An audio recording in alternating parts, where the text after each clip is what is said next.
Delta0125 here again for YouTube. This time I'm reviewing the Tanfoglio, also EAA Corporation, European American Armory Corporation that is.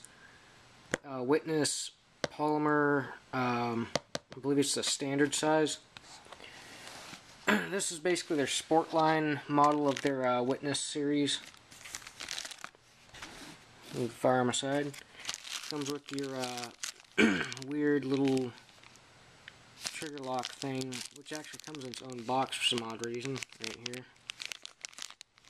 And I have no idea what this is for, but I believe it's some sort of sight adjustment tool, or possibly for the trigger lock. Other than that, comes with two brushes. One that's a copper brush here, and then one that's a sort of like a felt kind of brush. It's not really felt, but it's a basically like one of those stiff pipe cleaners. It's not like a normal pipe cleaner brush. It's the stiffer style. It's forget what the hell it's made out of, but basically it's polymer synthetic kind of fiber, but almost as hard feeling as the copper, but it doesn't stab you like the copper will if you press in on it. But other than that, it's got a little tiny ass Allen wrench. Comes with it, kind of just stuck down the case, I guess. Nothing else underneath these. So, the top one actually feels like it's stuck in there. But other than that, comes with the manual here and its own wrapping. It says that all of their guns hold up to about 10 rounds, but the magazine on this one holds approximately 16 rounds. I could only stuff 15 in it, of course, because it's a factory new magazine. It's got a red follower on it, and as I said before, I could stuff about 15 rounds in there, but it's a 16 round magazine. It says Tanfoglio, Italy on the bottom. It's not Tanfoglio, that's the 1911 brand. This is Tanfoglio. This is actually their sport line model of their competition pistol. So, and give me one quick second here. Hold the camera with my leg. One thing I will note is the slide, as you can see, is pretty small. I mean, so it's about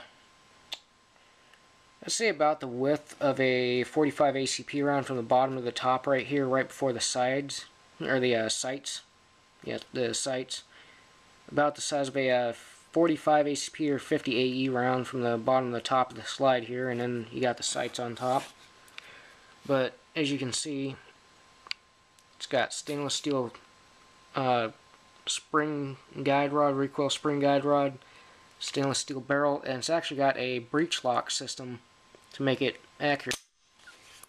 Something I did like about this is the trigger pull on it is about 4.5 to 5 pounds, and the single action pull, you can actually pull this back just a little bit before it engages, but when it does engage, it's only about a .5 pound to a pound for a trigger pull, I'd say.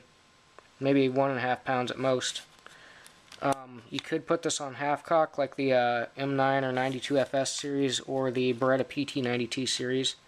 So you can put it on half cock and then have to pull the trigger to make it go off.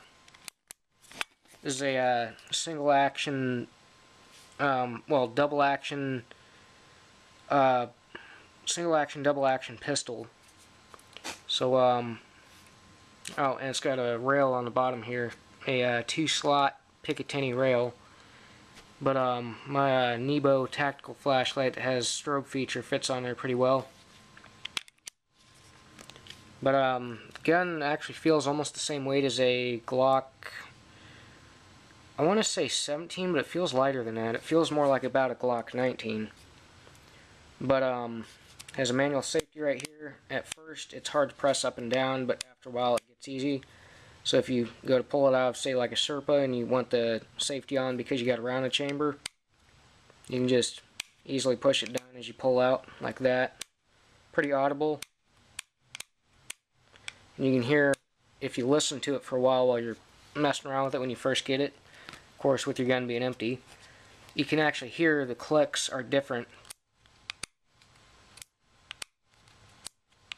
So, anyways, like I said, though, the clicks are actually kind of different, so you can actually tell it's on safe or fire, not to mention the position of the safety lever, if you can feel it. But I just thought that was kind of neat. It's got a little 3-dot sight system for the sights here. See if I can contrast them on that.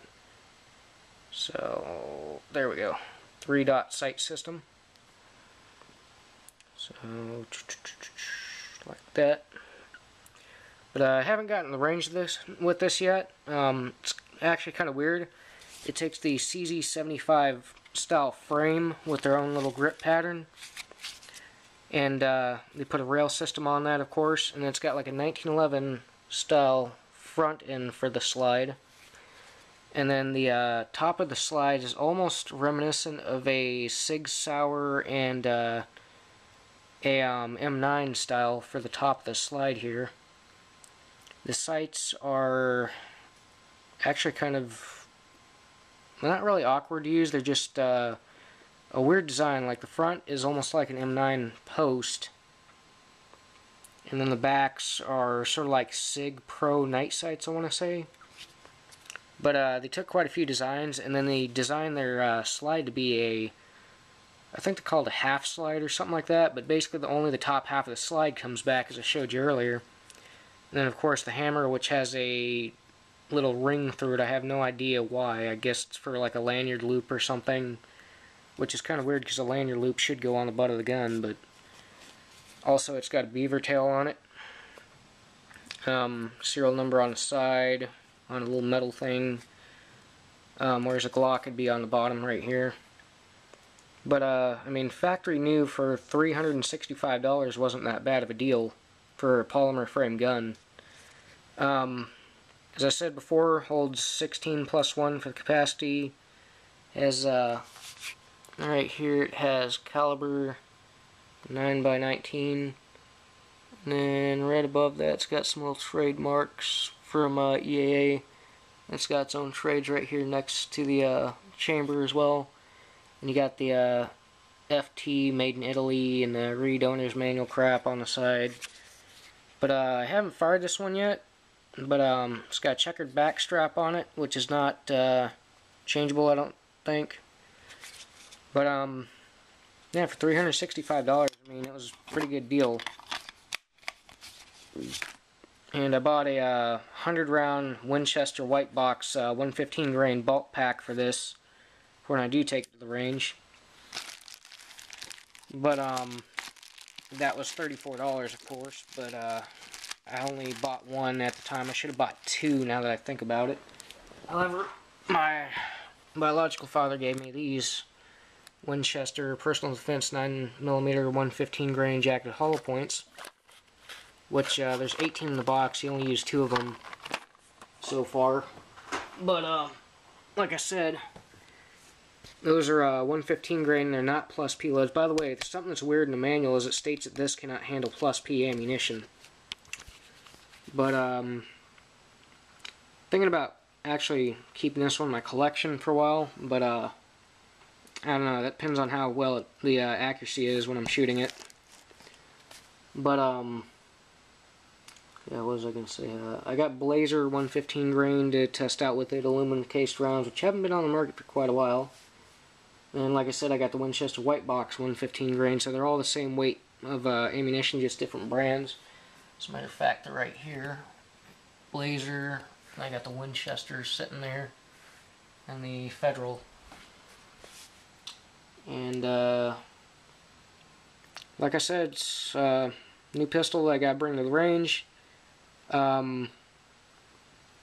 Also, I'm not making any more videos about Lewis for now because I have a lot more stuff to do. I'm getting prepared for NR Youth Day ahead of time, which is coming up here in June again. I gotta help out there, and I might take some videos again while I'm there. But yeah, I'm gonna upload this video to YouTube now. So Delta 0125, And I'll see you guys next video. Signing out.